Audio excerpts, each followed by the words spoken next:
Salut tout le monde, j'espère que vous allez bien. Aujourd'hui on se retrouve dans une nouvelle vidéo qui sera une vidéo recette où je vais vous faire une spécialité, c'est des fleschnacker. Donc je mangeais souvent ça quand j'étais petite, c'était ma grand-mère qui me ramenait ça de Strasbourg, donc vous pouvez trouver ça aussi en Allemagne. C'est des petits roulés comme ça avec une pâte et dedans on met de la viande mijotée, du persil, de l'oignon, etc. Et j'avais trop envie de vous faire la recette et tout simplement de vous la partager. Donc j'espère que ça va vous plaire et c'est parti! Donc là on va faire la pâte à fleschnacker, vous allez voir c'est super simple à faire. Il vous faudra 2 œufs, de la farine et du sel et 135 ml de liquide, donc soit de l'eau, soit du vin blanc ou soit du bouillon de bœuf. Donc moi c'est du bouillon de ma viande que j'avais fait mijoter avec le demi-poireau, la carotte et l'oignon. Et du coup j'ai gardé du bouillon pour la recette tout simplement. Et c'est tout ce qu'il vous faut, donc c'est vraiment super simple, vous allez voir, il n'y a pas plus simple comme recette. Donc moi je prends mon petit cul de poule que je viens mettre sur la balance et on va mettre tous les ingrédients dedans et il n'y a pas plus simple. Je viens mettre 400 g de farine blanche, donc là c'est de la T45. Ensuite je viens prendre mon petit sel, je viens en mettre 6 g. Donc ça, le sel, ça dépend. Si vous rajoutez de l'eau à la préparation et pas du bouillon ni du vin blanc, vous en mettez 15 g. Ensuite, je viens mettre un œuf déjà pour commencer, donc entier. Et je viens prendre de mon bouillon que je vais venir rajouter à la préparation. Donc je mets pas tout, je mets les 3/4. Donc là, j'y mets sur mon robot pour y faire pétrir. Et on va commencer à mélanger tout ça. Hop, quand je vois que ça commence à faire des petits tas, je rajoute le reste du bouillon. Donc là, je le mets entièrement. Et je viens continuer à remuer. Et là, je vais venir ajouter du coup un jaune d'œuf. Comme ma préparation, je la trouve pas trop mal, vous voyez. Je vais juste rajouter le jaune d'œuf de mon œuf et ça devrait suffire. Si ça suffit pas, je rajouterai le blanc. Ça vous faites vraiment en fonction de votre farine. Ça dépend où elle est stockée au fait. Elle peut être plus ou moins sèche. Je rajoute un petit jaune. Quand ça forme une boule comme ça, je la retire. Donc je la retire, je vais la mettre sur mon plan de travail et je vais la travailler genre 1 minute. Je vais juste faire ce petit mouvement là. C'est juste pour bien qu'elle soit homogène de partout, qu'elle soit bien uniforme. Du coup, j'ai mis un œuf et un jaune d'œuf, mais comme je vous dis, ça dépend vraiment de votre farine, où elle est stockée, si c'est sec ou humide. C'est pour ça que je dis directement au début de la vidéo qu'il vous faut 2 œufs, parce qu'il faut aviser. Des fois, un, ça va suffire, des fois, ça va pas suffire, des fois, il faudra rajouter le jaune, des fois, un petit peu de blanc, des fois, il faut rajouter 2 œufs entiers. Donc ça dépend vraiment. Donc vous voyez là ma pâte, elle n'a pas du tout la même tête que quand j'ai arrêté le robot et elle colle plus du tout.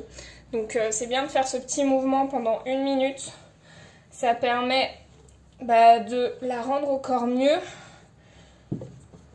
Et du coup là je vais la laisser poser. Donc ce que vous pouvez faire, c'est que vous pouvez très bien la faire la veille et la laisser poser toute la nuit au frigo. Après il faut la sortir environ 1h30, 2h du frigo quand vous voulez vous en servir le lendemain pour qu'elle redevienne moelleuse, on va dire, parce qu'au frigo elle va se figer, ça va être plus compliqué à l'étaler et tout.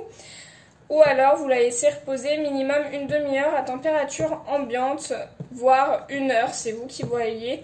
Moi je vais la laisser reposer une bonne heure parce que là il est 17h30, donc je la fais assez tôt.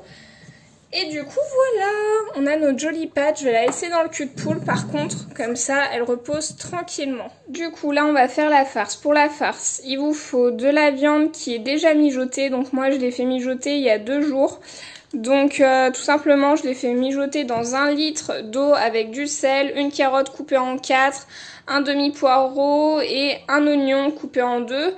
Et 2 feuilles de laurier et c'est tout. J'ai fait mijoter pendant 3 heures à feu doux pour avoir une viande qui a un bon goût et surtout qu'on ait un bouillon. C'est très important parce que le bouillon il va nous servir pour que ça soit pour la pâte et pour la cuisson des fleschnacker tout simplement. Donc c'est important de faire cette étape-ci. Donc du coup, là j'ai environ 500 g de viande. Il vous faut une demi-petite botte de persil. Donc moi c'était une énorme botte de persil que j'ai hachée, que j'ai mis au congèle. Donc je vais en prendre une petite partie. Un oignon et un œuf. Voilà, c'est tout ce qu'il vous faut, il n'y a pas plus simple.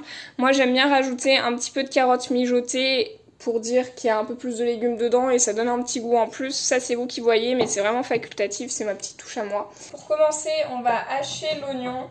Donc soit vous l'hachez au couteau très finement, ou soit vous prenez votre robot et vous le mettez dedans comme moi. Donc moi j'ai une lame S, pour ceux qui sont intéressés, j'ai le Magimic 3200 XL en compact, il est super bien ce robot et il hache très très vite. Je vais vous montrer une petite...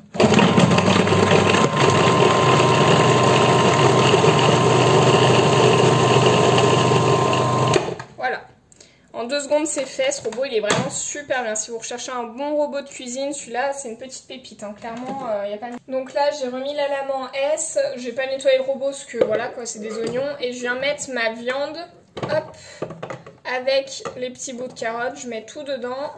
Et on va y venir y hacher assez finement, il faut que ce soit vraiment haché finement. Voilà, il faut que votre viande soit quand même assez finement hachée, vous voyez. C'est vraiment très très fin. Donc là, comme j'ai tout haché ce que je voulais, la viande et les oignons, on va s'occuper des oignons. C'est la seule cuisson que vous avez à faire. C'est juste les faire cuire dans une poêle anti-adhésive. Donc hop, je vais juste les faire revenir un petit peu comme ça. Donc bon, je vais pas vous apprendre à faire cuire un oignon. Vous mettez un peu de matière grasse et il faut juste qu'il soit un petit peu en mode sué, vous voyez. Et en attendant, on va s'occuper du reste de la farce. Là, on a la viande qu'on a hachée. On va venir ajouter un œuf. Sans mettre de la coquille, c'est mieux. Vous rajoutez votre persil, donc selon vos goûts. Normalement, c'est une demi-botte de petite taille de persil. Et voilà, tout simplement. Et là, vous pouvez commencer déjà à remuer. Mais vous voyez, la viande, elle est bien hachée. Ça fait un peu en mode rillette, la texture. Quand vos oignons ont fini de suer, vous pouvez les rajouter à la préparation et on vient remuer. Donc quand vous avez bien remué, que tout est bien homogène, vous pouvez y mettre au frais jusqu'à que vous en servez tout simplement de la farce. Du coup là on va façonner les flechnaka, du coup la pâte a bien reposé, donc je vais la sortir de là. J'ai bien fariné mon plan de travail évidemment. On va abaisser la pâte, donc je la coupe en 2 et je l'étale. Le but c'est de faire vraiment un carré slash un rectangle, vous voyez. Hop, parce qu'après on va y venir rouler, donc il faut vraiment faire au mieux. Donc là on est plutôt pas mal. Au niveau de l'épaisseur, vous êtes sur 0,3 mm, je vous dirais à vue d'œil. Donc là j'ai divisé la farce en 2 comme on a divisé la pâte en 2. Et on vient y étaler uniformément sur notre pâte. Donc vous pouvez y aller à la main, je pense que c'est beaucoup plus simple. Il faut laisser un petit rebord, vous voyez, juste là pour bien consolider la pâte après quand on va la rouler. Là j'ai les doigts un petit peu humides à cause de la farce, donc je m'essuie sur le rebord qu'on a laissé de la pâte pour l'humidifier un petit peu, ou alors vous pouvez l'humidifier un petit peu avec de l'eau tout simplement, mais là je pense que ça devrait aller. Et là, on vient y rouler, tout simplement. Vraiment très très simplement.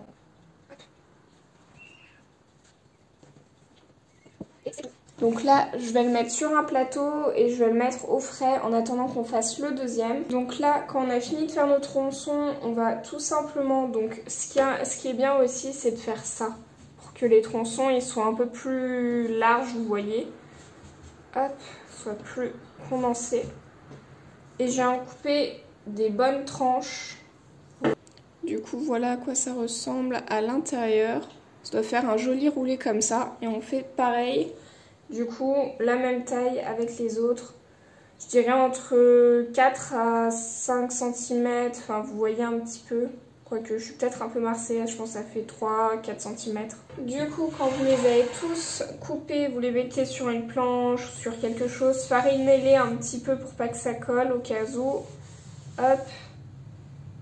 De toute façon, on va venir s'en occuper directement là. Donc, vous voyez, ça fait des petits tronçons comme ça.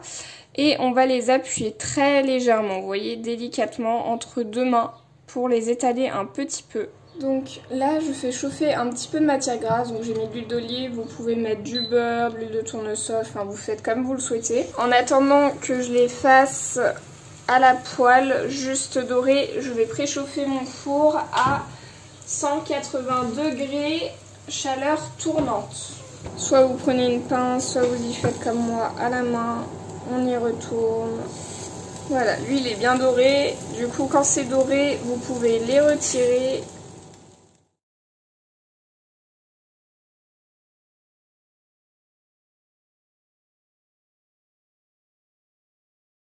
Là, je viens de les mettre au four, donc ce que je vais vous montrer, c'est une deuxième technique que vous pouvez faire si vous voulez pas mettre de papier alu ni de papier sulfurisé, c'est de mettre la grille en bas, vous voyez, et vous mettez la plaque juste au-dessus, comme ça fait au fait un effet de vapeur, ça va monter et descendre, et ça vous évite de mettre tout simplement du papier aluminium ou du papier cuisson. Moi, c'est quelque chose que je fais assez régulièrement et ça marche bien. Du coup, voilà, là il reste plus qu'à attendre 25 à 30 minutes et après on est bon. Et du coup, voilà nos flèches naka après cuisson. Ils sont tout beaux, tout jolis. Oula, c'est très chaud donc ne faites pas la même connerie que moi. Et voilà quoi, ça se mange chaud. Nous on a fait des pâtes avec une petite salade de tomates. Et c'est parfait. Je vous montre comment c'est à l'intérieur comme d'habitude. Mais voilà, tout simplement... c'est comme ça, et vous voyez c'est bien cuit partout, sinon la pâte serait crue. Donc voili voilou. Du coup voilà, cette petite vidéo est à présent terminée, j'espère qu'elle vous aura plu. Moi ça m'a fait super plaisir de vous la filmer, en tout cas c'est vraiment une recette de mon enfance, donc j'espère qu'elle vous plaira. Nous on se retrouve demain pour une prochaine vidéo, et comme d'habitude prenez soin de vous.